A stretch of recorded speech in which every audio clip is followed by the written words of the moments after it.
Yay. Well, I think actually that's the first time since we put the new animation is that I got it right. So I'd just like to say thanks again to our friend Joris Cool, I think he's called. It's got a very unusual name, Belgian friend who has very kindly rechanged the animation, given it a more HD. But anyway, this is Sonic Talk. It's the podcast to do with music technology and all such matters, music technology, music productions, instruments, electronic music, anything you can think of that sort of surrounds the culture. Well, music as well this week. I better broaden that out a bit because I've got a couple of topics that are not purely that as well. So I'm just being told that my stream is a bit low on the bitrate, but hey, well, there's nothing I can do about it, and we're going. I'm recording it locally, so everything will be fine. Yes, so welcome to our guests. I want to say thank you very much to Isotope. If you're wondering, we're going to be running a competition this week. We're doing another giveaway of Stutter Edit 2. We will actually announce the winner for last week, so if you entered, please do let know. That happens around halfway through the show. Show's around about an hour and 10, depending on how chatty or verbose we get. Who knows? We'll play it by ear. But I want to say hello to my guests. We'll say hello, first of all, let's say hello to Mr. Gaz Williams, who's there in Bristol. Gaz, you're looking very brown, actually. Have you had some garden action, or are you self-tanning? Oh, that's been going on. No, I just went for a big walk, and it was really sunny, so I think it must be a little bit like that. But yes, nice to be here. It's, interesting times. Wow, what to say? I mean, I have been dabbling lots with Eurorack in the last few weeks, so that has properly. I've gone from total beginner to like pub expert now. All right, okay. Careful what you wish. Careful what you say. You I'm might joking. get tested. I am joking. But I am starting to tap into the bug now, and something which I've been so fearful of has happened, primarily because of the amount of choice. What has happened? I think it's just a few kind of unexpected things happened. I think I plugged a few things in wrongly and got really interesting results, and then that started to. I've been chronicling this. Many people may have kind of watched some of these videos that I've been doing, but I've been very, very, very nervous almost or apprehensive about the actual patching. Not anymore. Yes, those crazy sort of mistakes have just led to sort of lots of puzzlement, but like lots more recklessness as well. Is it repeatable? Could you think you could ever go back to where you were? Is it repeatable anyway? Is that exactly I suppose, the opposite point? Yeah, in part. I am learning quite a lot, but I'm also trying to unlearn, and I think that's a key element really as well, because I've got maybe some misconceptions or things which it changes how I go about stuff, and I'm enjoying that. But the other big one for me, and I tell you, it is amazing, is Melodyne 5. I have now finally upgraded to it, and lurking in there is the holy grail in many ways. Let me just tell you why. I mean, the holy grail of music technology, because you can do the thing that you've always wanted software to do, which is you can take a jam that you had 20 years ago, load it in, and fix that mistake. So, no, but I mean, really, you can put full things in there and extract chord tracks out of jams and tempo maps out of jams. And if it's a free form stuff, that's a biggie. I'm telling you, that is such a biggie. Sorry to shout there, because that is, I've been waiting all my life for it. It's interesting. It's almost it's DNA, isn't it? I mean, it's essentially what the building blocks of music. That's interesting. Well, maybe we'll hear a bit more about that. But thank you for your intro, Gaz. I also have Mr. Charles Chicky Reeves, who's there in his studio in London, where I believe you literally. I hope you didn't rudely bundle the client out the door virtually, as it were, to make the time. But I appreciate you being on. Sort of. Yeah, that's fine. It's fine. No, I think we should do a fast fade. Yeah. Yes. Yeah. I know you want this on to be 4 minutes, but I think 2 minutes is fine. So I've been working a lot Yes, though I have done a good bit of walking. I'm kind of preparing myself to do the Camino de Santiago, if you know what that is. That's I do. trek. You know what? I'm- Well, we'll have to talk about that because yeah. I have access to a property en route. Ooh. Anyway, Oh, as you yes. Anyway, yeah. So I'm trying to get up to doing about 10 to 15 miles a day at least. Wow. So I'll be ready for that. And then, but other than that, I've been working on a reggae album, or Wow, sort of okay. a ska reggae album with this guy Nick Welsh, he produced Lee Scratch Perry, he played bass for the Selector, stuff like that. So I'm doing an album with him. Although I have been working with him for a few years now, but we're doing a new record, and then putting out lots of Chicky and Coco songs. So Yeah. there you go. That's what I've been Excellent. up Well, to. great. Well, I was saying in the pre-show, which is now available on Twitch only, twitch.tv/Sonicstate if you want to see the pre-show. But we've just got some new monitors. So finally, we've replaced the Mackie HR824s Mark II with Focal Alpha 80s. And it's suddenly oh, hello top end, hello stereo imaging, hello. I can't wait. Hello right-hand side, not crapping out after 20 minutes of too much bass. So I've been doing, but I've also been doing a few jam things. I must say this because I can't play any of it because it's pretty much borderline unpublishable via our channel. But Marc Rebillet, who is a really interesting looper, he kind of looks very in fact, he's almost the splitting image of Ed, who works for us, with a haircut. Only he's a complete stream of consciousness. Very seems to be very fixated on sexual matters, but it's hilarious. I mean, he is honestly a truly unique looper. And what I did was I watched a load of his stuff, and I was, even though some of it didn't work out quite so well, some of the journey you go on with him when you watch some of his live events, there's a camera behind him and there's like an entire room full of people, or theatre full of people. He's been doing these gigs, and I started to watch a few of them yesterday, and they are really impressive, and really viscerally exciting, because you're with him every way, because he's going, no, oh, that's good, wait a minute, let's go back and do something. We're watching it with him. And I just thought, I watched that for ages, and then I switched on because I'm looking at the Typhon at the moment, I just turned it on and I just jammed a bit, and I was in the moment, not to the same degree, but it really primed me for kind of thinking it was okay to try a load of stuff. I tell you what, Yes! I recommend you, if you're out there, watch a load of Marc Rebillet, turn your live stream on, switch a synth on, and just go for it, because it really fires you up into that grit. I just thought it was really kind of quite remarkable how fearless I felt after watching the risks he was taking, if that makes any sense. Like he is one of those. He's the master of that, isn't he? He's the master of the 505. This is such a cool looper. But you see, one of the things that makes what he does, he uses these faders are so fast, aren't they? You just you can whack down a fader, whack them up, so he does lots of stuff like that. And also something that's super cool with the 505 is, if you stop your tracks, they can still be kind of running in the background, so when you bring them in, they'll come back in, well, not just in time, but where they are in the loop, rather than restarting. So there's a whole bunch of, or you can have them restart. You can set all 5 of them up to essentially be 5 independent loopers, really, with different rules attached to them. And I've been watching him and thinking, maybe I should. That's a classic. That is a classic. Let me say one thing about this, Nick, before you cut me off.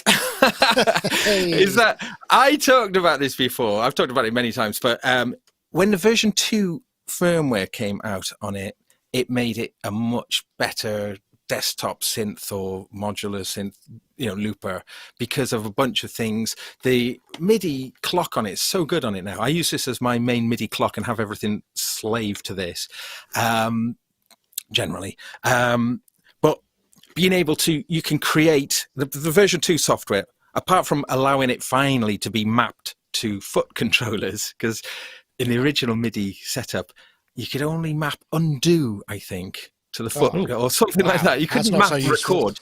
No, because they were saying, "Oh no, this is for beatboxers," But this is, but also being able to, you can create empty loops. Press stop and play, and then whatever you set them, you could set. So you could set loop You could set loop 1 to be 2 bars. You could set loop 4 to be 4 bars, and you hold down stop and press it, and then it's just an empty loop, but preset to whatever the tempo is. So I would typically have, for like putting down some early drums and loops and stuff, have it maybe just even 1 bar, or you can have it just like 1 beat, and that's really cool. You can have them set to, you know, very small divisions of a bar, and then as soon as you hit them, because they're always locked and synced, it'll just start repeating it. But it's those empty bars is a really cool thing. It takes away all the haphazard thing of having to start and having to punch in and punch out and get that loop working, because they just it's a prefixed. It's a prefixed. It's prefixed. So it's more like just overdubbing into an empty loop. And that came out in version 2, and it makes a humongous difference, especially if you are a little bit nervous about the performable aspect of loopers, which I know a lot of people are.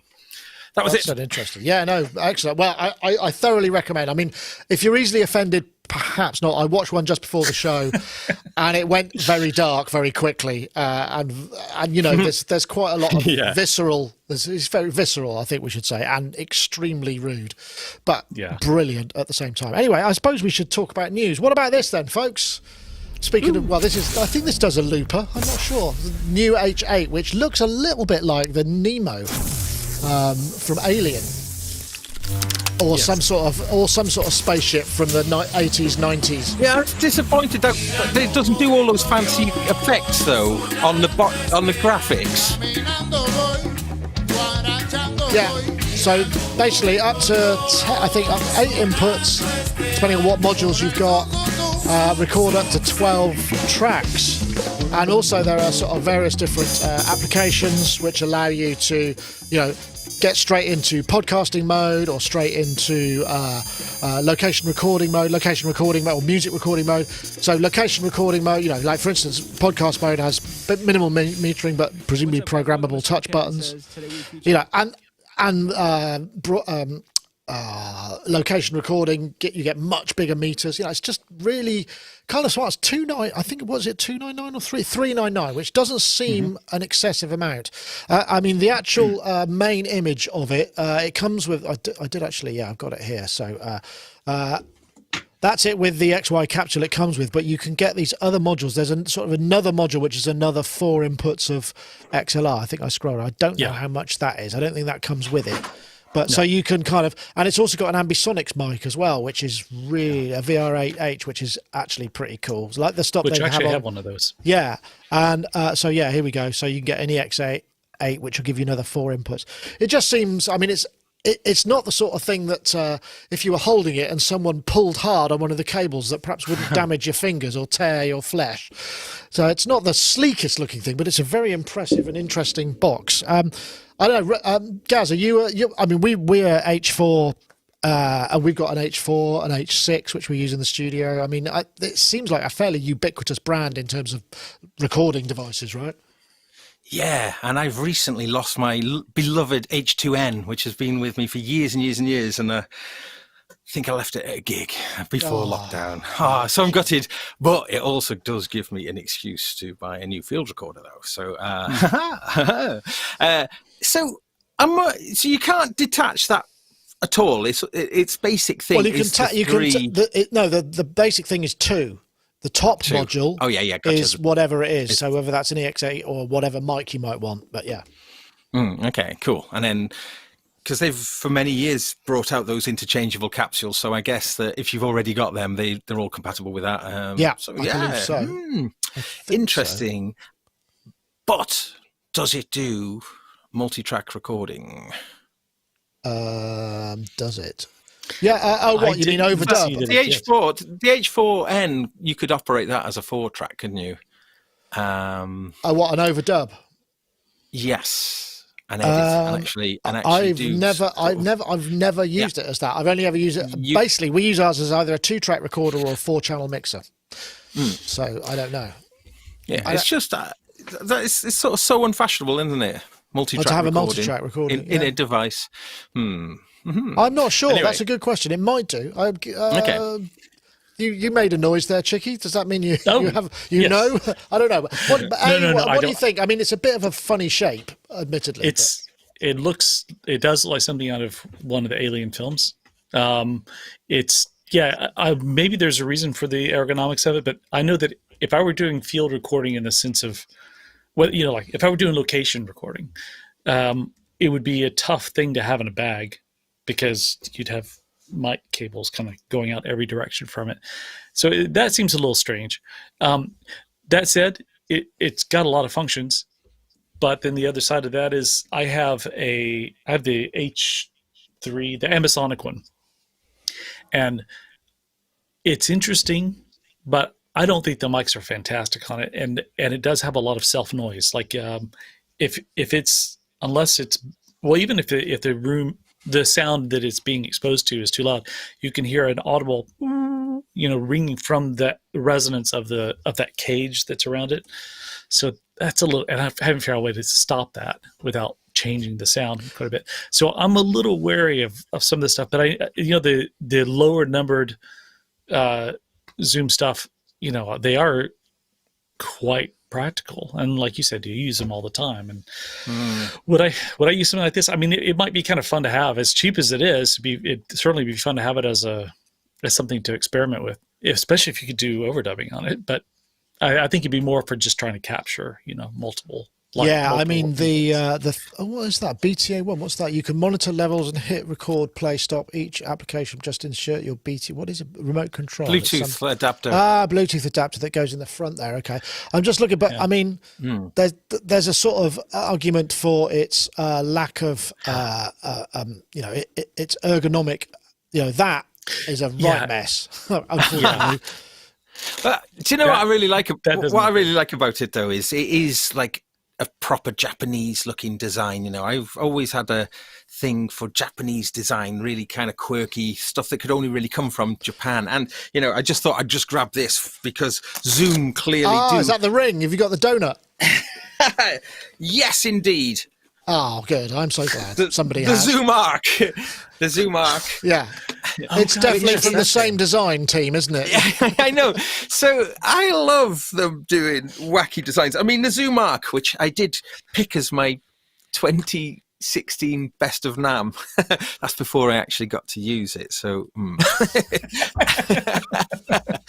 Isn't that often the way?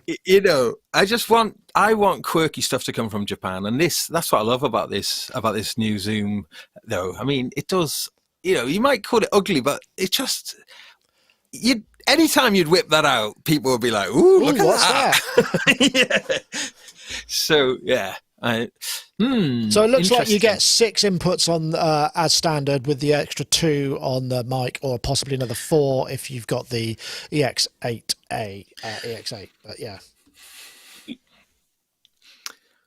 Oh, there may frozen. be a reason not to. Oh, there you go. He's back again. There we go. Yeah, we got you. All right. Okay, yeah, there may be a reason for it, and I don't want to harp too much on the ergonomics thing. Okay, but looking at that sort of, I guess it's the middle module, whatever the larger module is that you plug all the. Is there a reason that they're not all running parallel into it?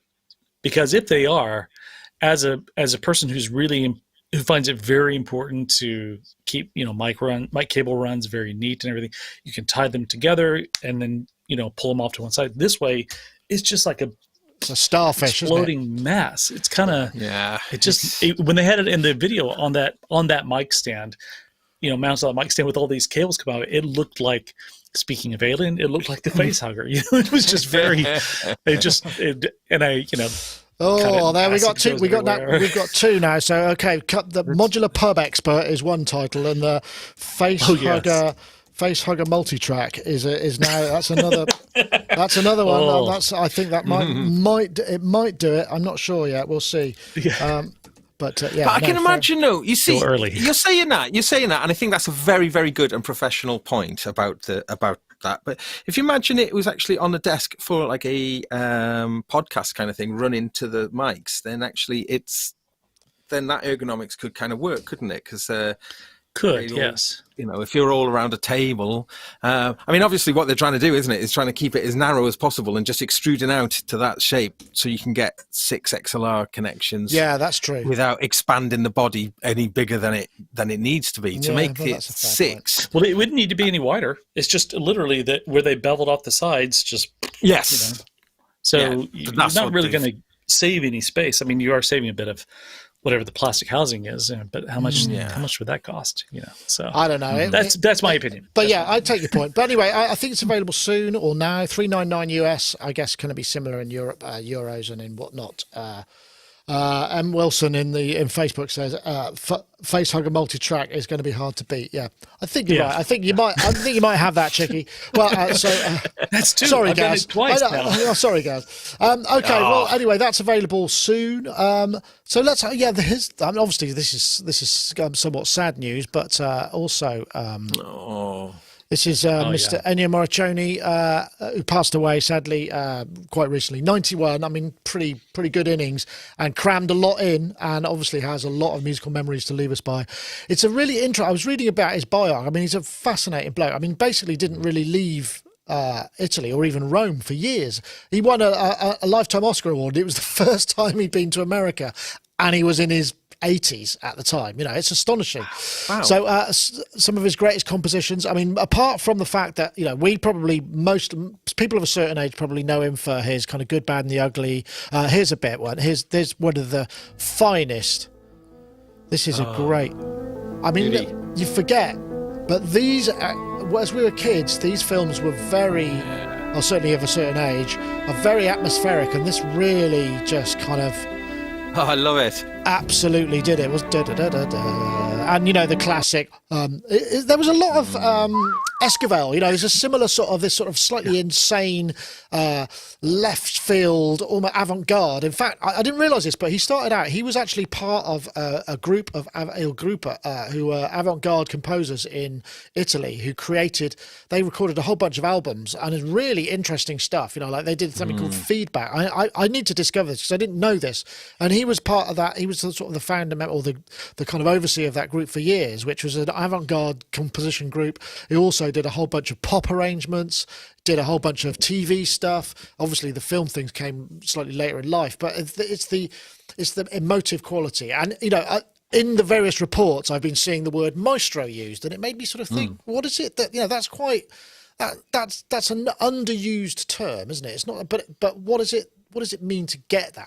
What do you have to be? Because that's quite, and I guess he is, isn't he? I know, Gaz. I mean, I have a feeling you've got a soft spot for Ennio Morricone. Did you go and see him? Because he played. Did he play? He did a tour, didn't he? Quite recently with an orchestra. Yeah, no, I didn't, and I was gutted. But I was fortunate enough to play in an Ennio Morricone orchestra a number of years back, just to not with him composing, sadly, but playing a whole set of his music. Is it difficult? Is it? I mean, is it when you look at it? Is it unusual? I mean, it seems certainly.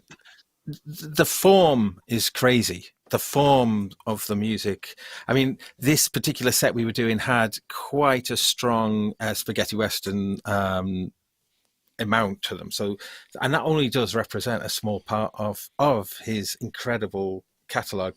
But I mean, because if you listen to a lot of his 70s stuff, Mike Patton from Faith No More, the great Mike Patton, the current Frank Zappa, he released an album, a compilation of Ennio Morricone's music called Crime and Dissonance, which was like a compendium of really dark, funky and avant-garde but I say dark, super dark music with some of the best riffs I've ever heard. And it's a completely different flavor from maybe the stuff he's more well known for.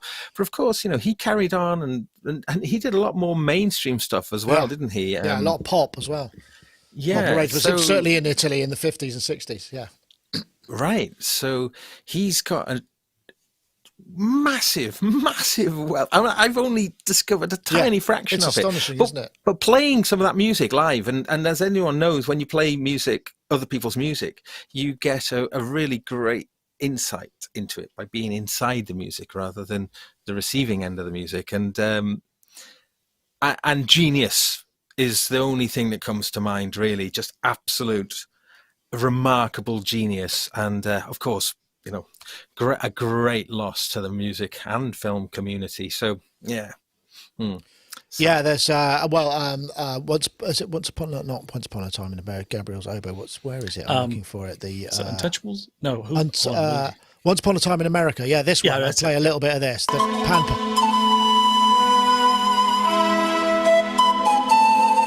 I won't play much because, you know, as we know, I'll probably get busted for it. But I mean, we are very impressive. I mean, you do scoring stuff. I mean, have you ever been trying to channel Ennio or kind of been inspired by those? Some of those soundscapes are just like, what? Yeah. How did you come up with that?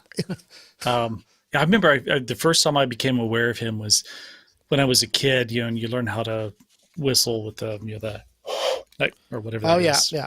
And we would do the... Is that what that was? Yeah. Yeah. Or I don't know if that's how they did it, but that's how we learned to do that. I can't do it. Oh, I'm going to fail miserably. Cue, let's have 20 minutes of us all trying to do that. Oh, yeah. Is it ocarina? I don't know if it is. I think you're right. But yes. Yeah, probably. I got one somewhere. But that's how I became familiar with his music, was learning to do that, and I heard all the other kids doing it. I was like, you know, what is this from anyway?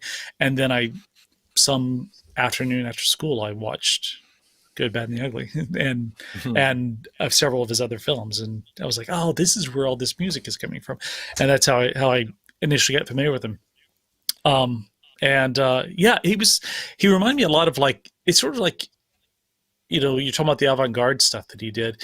It's a little bit like, you know, Picasso, in the sense of, you can see a Picasso piece and think it's, you know, yes, it'd be quite abstract and everything, but then you see some of the work that he did where he's doing, like, you know, more realism, or not photorealism, but it's sort of, you know, standard drawing, and you go, wow, this guy was how to do it. Yeah.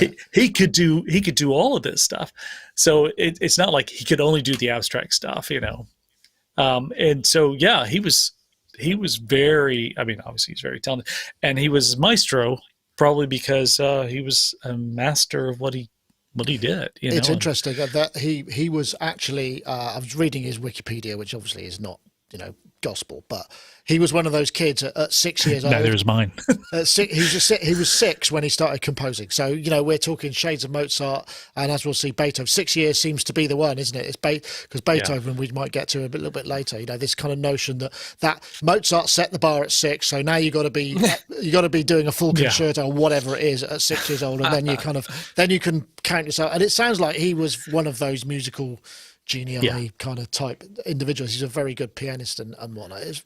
But yeah, I mean, sad, but the good news is we'll probably get to see a load of Ennio scored films on terrestrial TV, which is never a bad thing. I mean, the interesting thing also is, what was I going to say? It's gone. It's passed. That's a shame.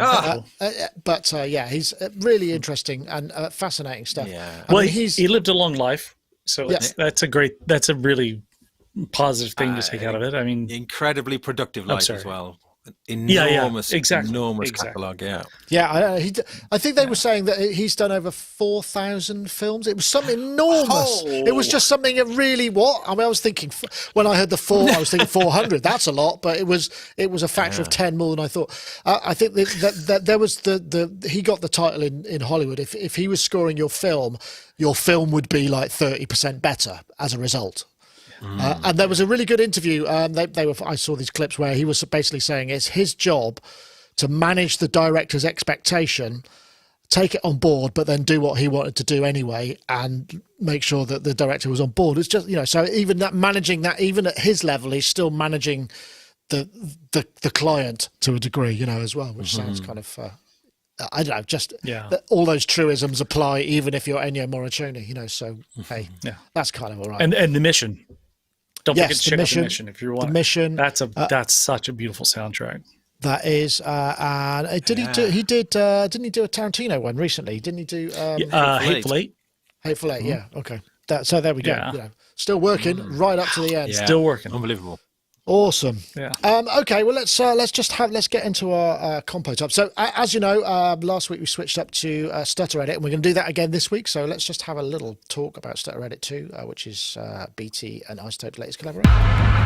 From the mind of composer and electronic music pioneer BT, in collaboration with iZotope, Stutter Edit 2 brings movement to your mix, faster and with more versatility than ever before. Stutter Edit 2 lets you slice audio into razor-sharp rhythms and moving effects, creating exciting new rhythmic worlds within your music.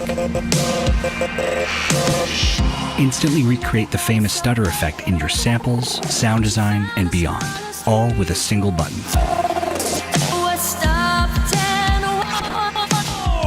Control a vast array of studio-quality effects, all linked to the timing of your stutter edit, making it easy to add filter sweeps, panning effects, pumping dynamics, and more. Stutter Edit 2 is the fastest and most exciting way to dynamically elevate your music productions, sound design, film scoring, and more. Head to iZotope.com to download a free 10-day trial, and check out our other Creative Suite products too. Indeed, if you want to check that out, go to iZotope.com. In fact, we had Yoad was on last week, and he was actually extolling the, he was saying, yeah, all that complex stuff is great, but just the raw effects themselves, when you tame them down, just use the algorithms, sound fantastic as well. So, you know, that's a good one. So, yeah, we have a competition. You can win that for yourself. iZotope.com, iZotope Stutter Edit 2. We're looking for the hashtag performance effects. This is the hashtag performance effects. That's performance with the FX on the end of it, and the hashtag Stutter Edit 2, the number 2, to @Sonicstate and @iZotope Inc. That'll go into the Twitter sphere, and we can do a search based on those hashtags and pick a random winner for next week. So the hashtag performance effects, the hashtag Stutter Edit 2 to @Sonicstate and @iZotope Inc. And that is a Twitter competition, let's not forget. So you do need to tweet it, but that's fine. And we have a winner for last week, and it seems to be the tradition of people I pick just have the most unpronounceable handles. So in true form, last week they call themselves DH, but actually their Twitter handle is @DVHZLDN. So Twitter handle DH, Twitter name DH, but @DVHZLDN. It might be short for something, but I have no idea what it is. If you want to get in touch, you will pick this from last week's competition to receive a copy of Stutter Edit 2. And we thank iZotope for continuing to support us by providing prizes for the competition. So, let's see, where should we go next? There's so much to talk about. I mean, it's not always newsy news, but there's, should we do some more news? Because we did the Maestro thing. Should we do? Yeah, let's go for this. This is something you mentioned as well. This is Studio One version 5. Oh, wow. And this is a great video, actually. I don't know if it's someone I know did it, but it's I'm liking the production of it. So, yeah, we won't play it all, but there's a number of new features. One of which is really interesting, is kind of main stage live performance type integrations, which will trigger stems and allow you to kind of bring up virtual instruments as well. As to the show page, perform or stream with Studio One. There we go. There's new plugins. There's a console state, which is snapshots of mixes, which is not new, but it's not everybody does that yet. But that's a really big deal. So you can have alternative mix snapshots, and the other thing, the listen bus, which is, I don't know why nobody's done this before. You know, it's like basically a listen bus. Are they okay? All right, but I suppose it's not. Maybe I suppose, yeah. Can you run plugins across the listen bus? Yes, because you can. Yeah. Okay. All right. Well. So they've already introduced some stuff that loads of people have already had going on, but I know Studio One is actually considered by many, because it's quite a fresh DAW. This is one of the things we've talked about this before, where DAWs that are bringing along all the users and are trying to make sure all the projects are compatible and stuff. It's a huge amount of baggage, and this is one of the sort of newer ones. So you can put fresh features in, and you can start from a more slimline code base, I guess. So we're up to 5 with this. Charles, you said, oh, don't forget this. So I'm going to come to you first. Are you a Studio One user? I can't remember whether you are. I'm guessing you might be. I am. Since last November.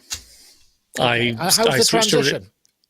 It was a bit rocky at first, just because I've been a Pro Tools and Ableton guy for... Well, I started on I don't want to give my age away too much. And by the way, Wikipedia lies about my age. But I started on Pro Tools, well, before it was called Pro Tools. And I've been on it for years. I've been on Ableton since it was version 4, I think. with a bit of reason. You know, I work and I do Logic and so forth. But a friend of mine that I just really love working with is a big Studio One person. And so kind of to work with him, I thought, okay, well, I'll get it. It's not that expensive. And I started on version 4, 4 point, or the early versions of 4.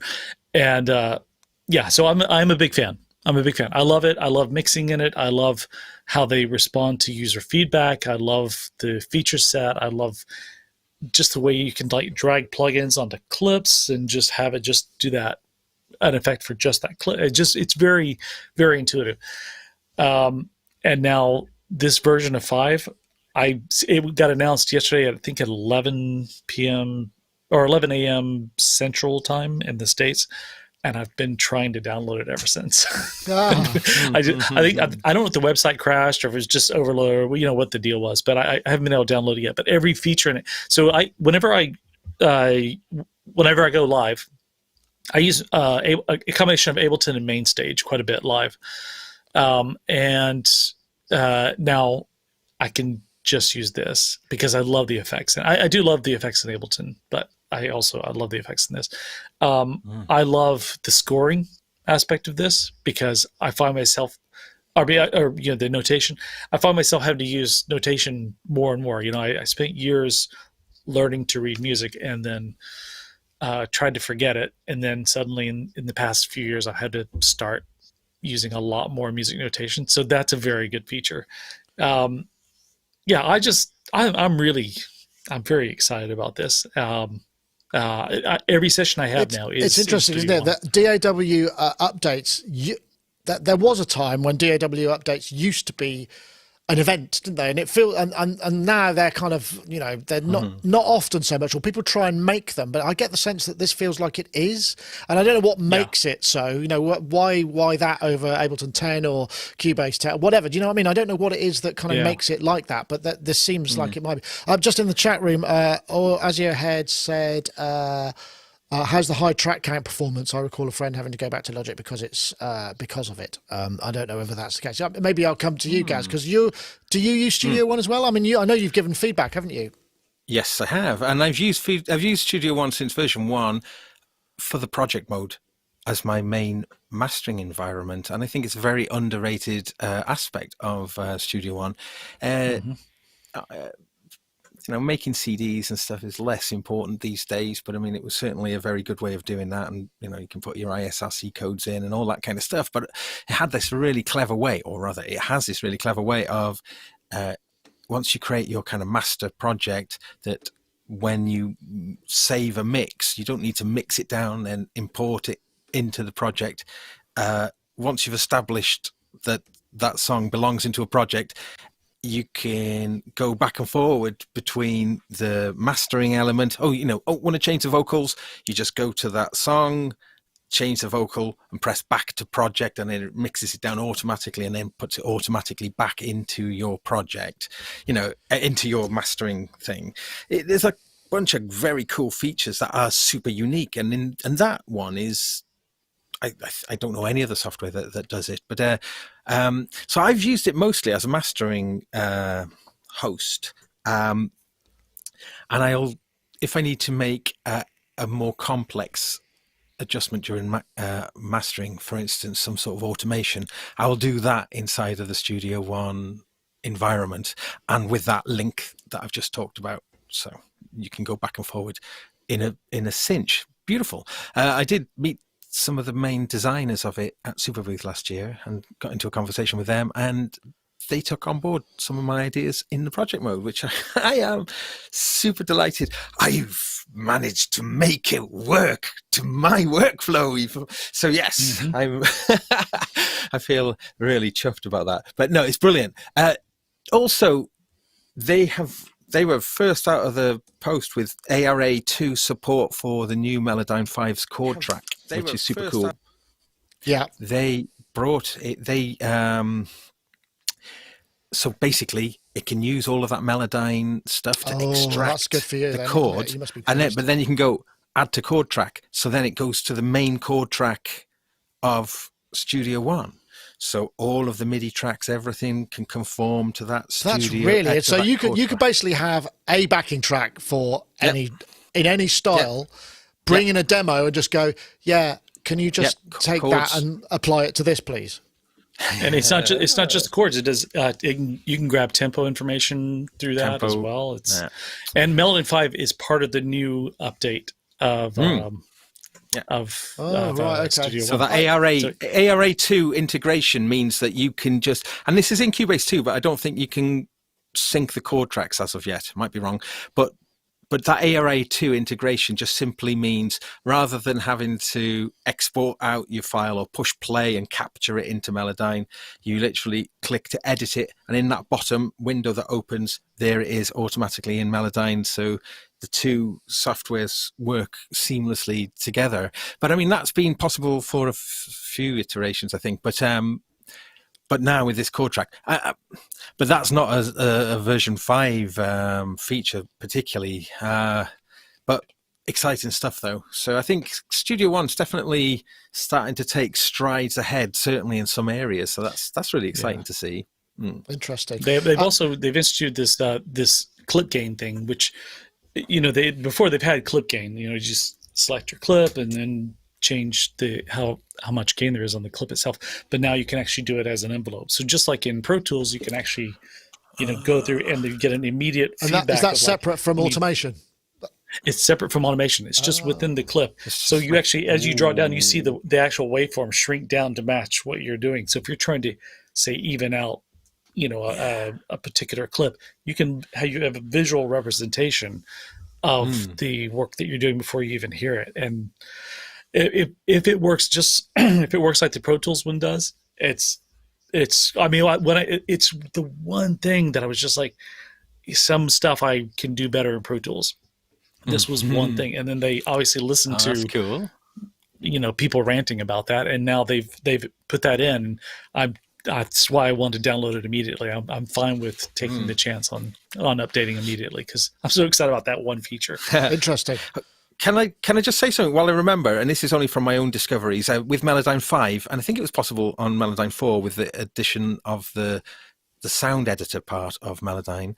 But there is a dynamics control, and sorry, I know we're talking about Studio 5. I apologize, but you can obviously do this inside of Studio One with that ARA integration. But you change the dynamics control to make it less or more dynamic, and it works like magic. So when you need to do compression for more technical purposes rather than for the sound reasons, for the flavor reasons, you just slide this control and it just basically evens the blobs out like magic, because it's going to every single blob and then just adjusting its relative value. And just from that technical compression point of view, it's just staggeringly good. Sorry, that was it. That was just okay, interesting. Yeah. Okay. Yeah. Well, yes, I think it's $344 to buy, which is the professional version, which seems, that's the top. 129 upgrade from any previous version, or 85.20 for artist version. I don't know what the limitations are. I would recommend you head over to presonus.com and check that out if you want to find out the exact price, because there's, as with many things, there's lots of different flavors. And I think do they have some kind of subscription model as well? I think there is a potential for that, and maybe that's so you've got the choice. And I initially saw subscription, I thought, oh dear, but actually you can buy it. It's not either or. So you can. The subscription is pretty cheap though. I mean, relative to the price of actually buying the software, you can do the subscription for I think $15 a month or $16 a month. So you get the full version and you get all this online stuff and you get the collaboration stuff, which I don't use it so much like that because I prefer to do a session and then just send it to somebody. Yeah, but it says £12 a month and you get it. Oh yeah, okay, there you go. Yeah, there you go. That seems to be like decent pricing. Excellent. Okay, well that's the more tech stuff. I was going to link this into the Morricone because it was the Maestro thing. Because speaking of maestros, because I watched this documentary about Beethoven. It's called Being Beethoven. I watched episode 1. It's a BBC thing. I don't know if you'll be able to get it where you are in the world, but it was.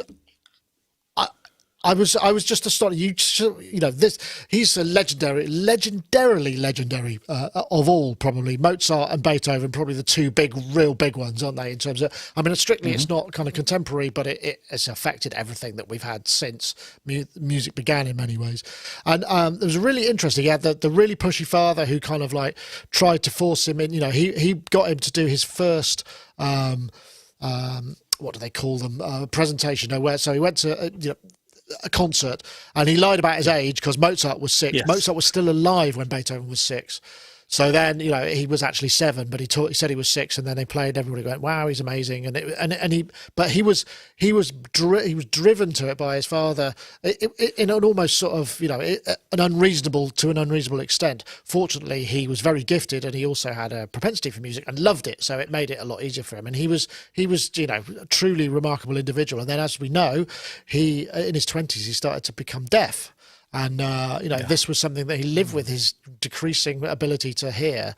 And it's really, what's really interesting about this documentary is they go through the facts, but they've also got a couple of psychologists and child psychologists, and sort of to examine perhaps some of the reasons for the way that he behaved. There's some really just fascinating. There's one point in it where he's got a letter where he's apologising to somebody, where he basically blew them out of the water because they turned up for a piano recital, and the guy took one of his lines and just kind of improvised with it, and he was supposed to be the real big shot. And Beethoven went, okay, and he just sort of walked up to the stage, grabbed a random piece of music, which was a cello part, turned it upside down and wiped the floor with him, you know, and it was really embarrassing. And he wrote a letter sort of saying, "I'm really sorry about that." And the psychologist says, yeah, he's quite used to doing this because he's doing this all the time with lots of his good friends, where he's really, really rude to them, and he feels he has to apologise.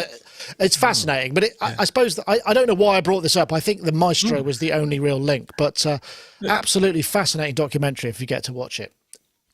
I'd like to add in that my favorite quote from that show. Oh, you watched it? Yeah, I saw. I'm a big Beethoven fan. So there was this quote from I forgot her full name, but her name was Magdalena, and he was, you know, totally in love with her, and he proposed to her. And years later, the woman's daughter asked her why she didn't marry Beethoven, and she goes, "Because he was ugly and half crazy."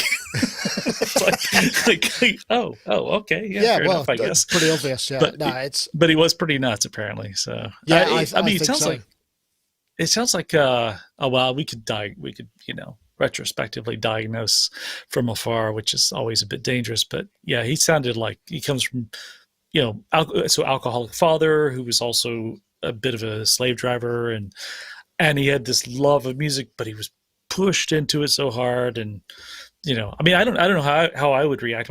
My family had no understanding of music at all, and didn't understand why I ever even wanted to play an instrument. Like, they just thought it was weird. So I don't know what it'd be like if my family was like, "No, you must practice the violin from 3 a.m. until, you know, whenever," which is not violin, but in his case it was piano. But that's sort of what they did, because his dad would wake him up in basically their early hours of the morning, 3, 4 a.m., and make him start playing and practicing. And it's like, I can't imagine what that must have been like to live through. But then again, maybe it was we all benefited somehow, apart from him, perhaps. Yeah, we did. Yeah, I know, Gaz, if you haven't seen it, it's a really good watch, actually, really good watch. And the rest of you folks out there. I mean, you know, one thing that was really interesting is he came to terms with his deafness. He sort of finally kind of he wrote a suicide note. Said, "I can't take it anymore. It's just too much," because he was having to hide it. Because obviously, you can't be the best composer of the age, and people find out that you're going deaf, because they will have no faith. And then he embraced it. And then when he came back, he composed in a very different way, and he did all his really big bombastic works, which were sort of loud and aggressive and very ambitious, and much less sort of melancholy. Although I think one of the first ones was Moonlight Sonata, you know, which is, you know, go figure. It's how the hell do you compose that if you're deaf? I mean. Yeah. Anyway, that's not really much of a topic, but I don't know. It's a good topic. It's a good topic. Okay, fair enough. Interesting sound design Freak Wave, 7 Oceans or 7 Seas. This is part of the Ocean Archive. Basically took 84 sound designers. Let's take this one. This one, the reason I got this is because it's got Benar Hafar in it, who you might be able to see just there. She is occupying 75 to 90 hertz, which I think is a bit of a stingy frequency band. What they basically did is they took 84 sound designers, they gave them hydrophonic recordings from various oceans because they've got a big archive of it, and they gave them the brief to base or use those recordings, any recordings they liked, into a very narrow, in some cases, frequency band to create a piece. Let me play this. This is probably the easiest thing. So you hear this stuff. But the mixer allows you to, I mean, I'm turning up the 5K. You're probably not, I can hear that actually. So we can completely reblend. So there's 60-second loops that just play. Ooh. And this is Benar Hafar's, which is very, I mean, imagine getting the 50 to 60 hertz frequency range. Do you think that's like being the support band of the support band? Very different. Oh, I can't. It's starting to crack up. I can't really hear that. But it's really, there are 7 of these pieces. Oops, it's breaking up because I've turned the 60 hertz up too loud. Really interesting idea, and actually quite nice. But really interesting to think about that in frequency terms. I don't know. I mean, I know, Gaz.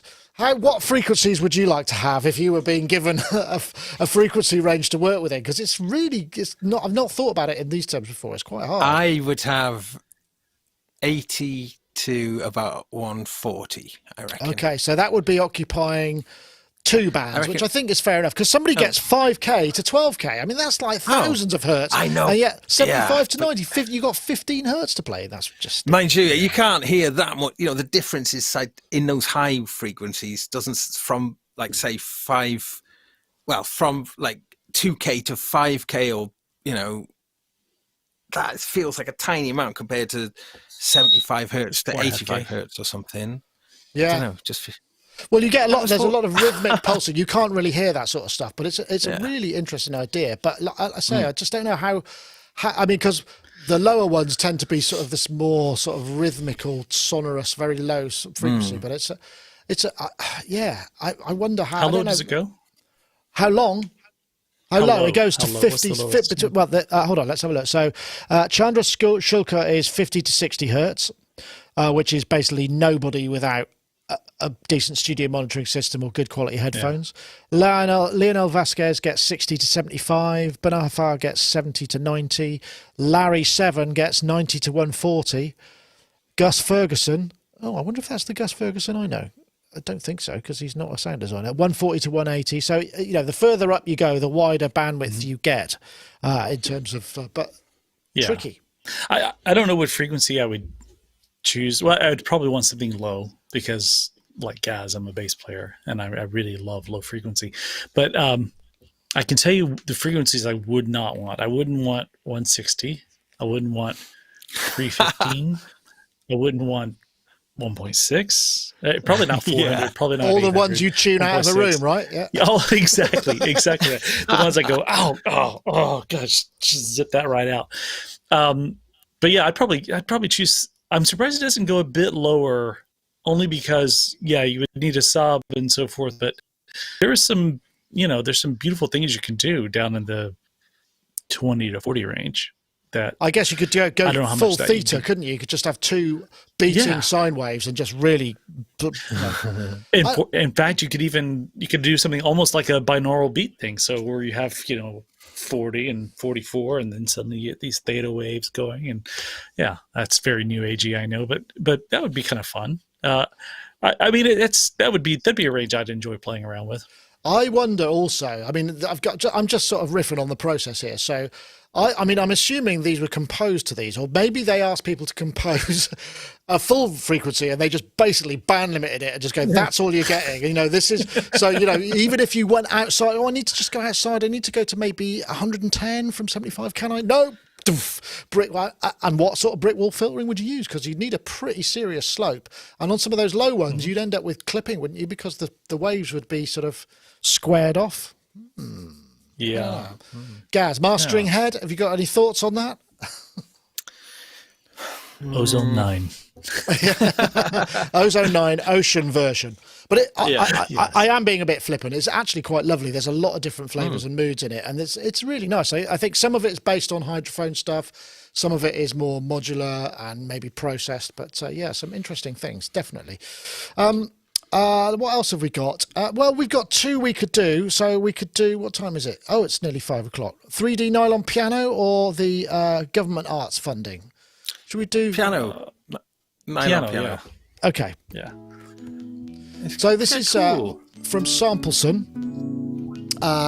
digital loop. This is a really interesting idea. So what they've done here is they've made an instrument you've never heard before, which is a nylon, a kind of morph between a nylon guitar and a tine piano. That's EP30 by the looks of it. EP, what is it? I've got one of those, but it's not white. I can't read what it says. So the idea is, I guess it's physical modelling, and it moves between various sounds. And it's not so much that the sound of it blew me away, even though it does sound quite good and organic and quite lovely. Real-time spectral transformation, which I guess is what we were seeing in the stuff like the backbone type technology, the Steinberg backbone. It's very affordable. It's like 25, it's, not very expensive. I should It's very cheap. let me see, that's the one browser tab I didn't open up, so I should probably open that up so we can just look at So I think $29, regular price $49. I'm not sure what when the price goes down. We can have a look there. Download now, yeah, it's still $29. But I guess part of the thing got me is obviously this is again, it's one of those technological leaps, because we've seen backbone, now we see this. There must be a technique but DSP engineers now have their teeth into and have figured out maybe there are libraries that enable certain features and certain breakups of frequency transformation. Do you think we're going to see some more instrument mashups like this? Because that's essentially what this is, right? Yeah. I mean, I thought this was really cool. The price is great. Watching the video, the one thing I was not so sure about was every single sound had a on the very top of it. And I think you can. It looks like. But the last patch that they had, it didn't. It like it's funny. The very last patch in the video suddenly didn't have that on it. So I'm assuming you can, get rid of that. But it's something like that. It's quite cool. It did sound a little bit like, Gaz has mentioned before about when we were talking about picking like the worst sounds ever from a synth, like the electric guitar thing. Yeah. So it reminds me of those two really Roland, crap patches. Yeah. Yeah. What are the old Roland modules? It was like the JV whatever series. 1080. 1080. That's what I'm thinking of. Like the nylon string guitar patch. It was a little bit like that in there. I mean, because the way they're playing it, it sounded like a keyboardist. It didn't sound like a guitarist. But I don't think they're going for the guitar sound. I think it's just going for the tone of it. And I thought the tone's quite cool for $29. Yeah, that's a good thing to have in the arsenal. I suppose the thing I was also wondering is what. So if we're talking about the the donkey parrot, or the cross between the phoenix and the griffin, or what, what I mean, these kind of like mashups, these sort of almost like morphology. What two instruments do you want to see mashed together with a big old parameter switch between the two? Oh, damn, that's on the spot. I'm sorry. Let's have your thoughts. Sorry, guys, you don't have to answer that right away. I will think about it. It's a good one. So. A couple of thoughts I had about this is I was curious to wonder what it would be like to play it with a MIDI guitar. I think it might be quite interesting, just because it's got that guitar-y sound, and whereas it's being advertised more to be played as a piano to have that guitar sound. The flip side I thought might be quite interesting, but the other thing that it brought to mind was there was, and I'm sure the chat room can help out here. There was a very early VST. I think it's from a long time ago, 20 years ago maybe. Made by Steinberg, and it was all about creating hybrid instruments. You could mix, so you could take the top end of a clarinet and mix it with the bottom part of an electric guitar, What was it called? It was I don't Steinberg. know. It's so ahead of its time. It was a really cute. Logic had one as well, didn't they? It was a sort of physical modelling, but it was attributes you could mix and match rather than. Right. Yeah, this Steinberg one was very much about making kind of instrument mashups. So, my goodness, it's such There are so many. Electric guitar, the trombonica was Steve Elbow's trombonica, which is the Steve Elbow's, which is a cross between guitar and harmonica. There are a lot of. I should have done this one at the beginning. We would have been sorted for titles for shows for weeks.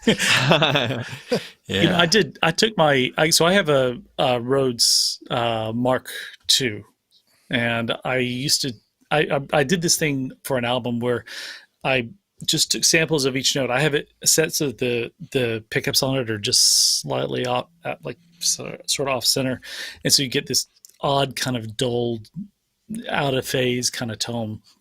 So I recorded each one of the notes on that, hit quite hard, put it into my K2000 sampler, chopped off the beginning of it, and then moved the sample point and then smoothed it out a little bit. So it was really nice. So that I could do pitch bend on it to get a really convincing lap steel or pedal steel guitar. And so if you could do like a cross between a Rhodes and a pedal steel, I think that's a good combination because it's a beautiful tone. You put lots of like Holy Grail on it. Instant beautiful. Larry Carlton. There you go. There you go. Exactly. Yeah. Can I just say, Nick, it was Plex. Yes. Okay. The chat room was right, and it was Wolfgang Palm who was behind that.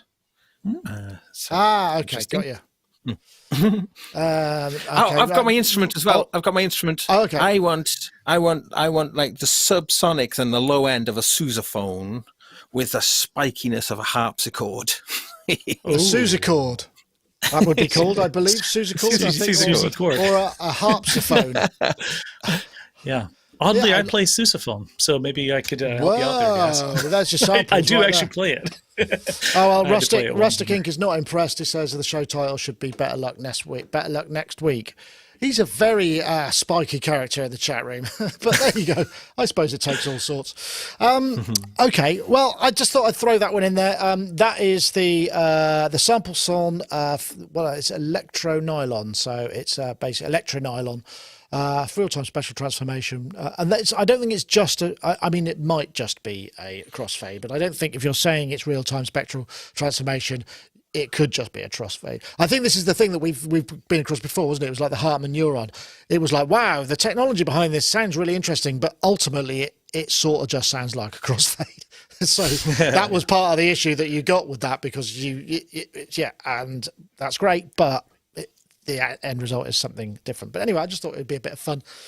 Okay, well, chaps, I think it's we're probably at the end of the show, pretty much. Apart from the good news is the UK government and many other governments around the world have finally realised that the arts and culture are an important factor in the economy and our well-being. And the UK government have just put up 1.6 billion quid nearly, but that covers everything, museums, ballet, to venues and all sorts of things. It's great news, and it's good news that I think that all came out because of this this concept that there was a sort of let me see if I can find it. I'm trying to look for it now. I don't think I've got the there was a big hashtag movement for it, which was let the music play and we make events, which is the other thing.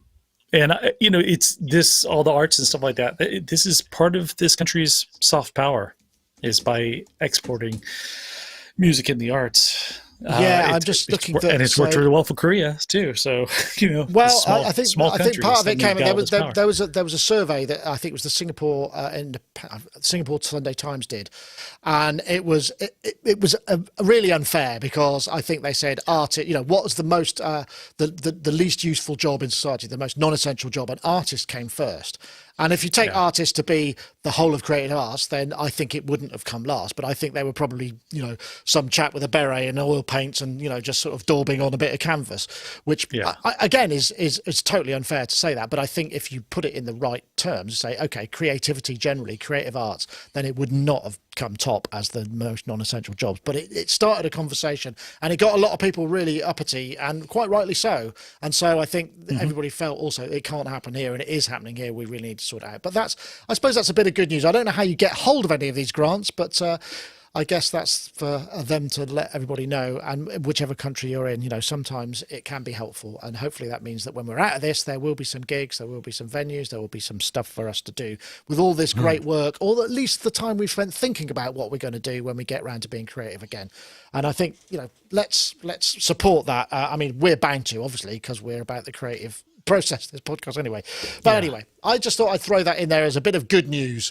So thank you, everybody. Gaz and Chicky, thank you so much for joining us. It's been a pleasure to have you. Chicky, I guess, have you got the rest of the day off? Or are you into another session? What's happening with you? No, I'm trying to finish off a Chicky and Coco song, so I will hopefully have that up on YouTube in the next 24 hours or so. But I'm also trying to download Studio One, so who knows? And my internet's a little iffy at the moment. That's probably it's been a little choppy. So we'll see. I wondered. It's normally absolutely rock solid. But yeah, thank you very much for joining us. ChickyandCoco.com. Gladly. There's stuff on YouTube. Do check all of that stuff out.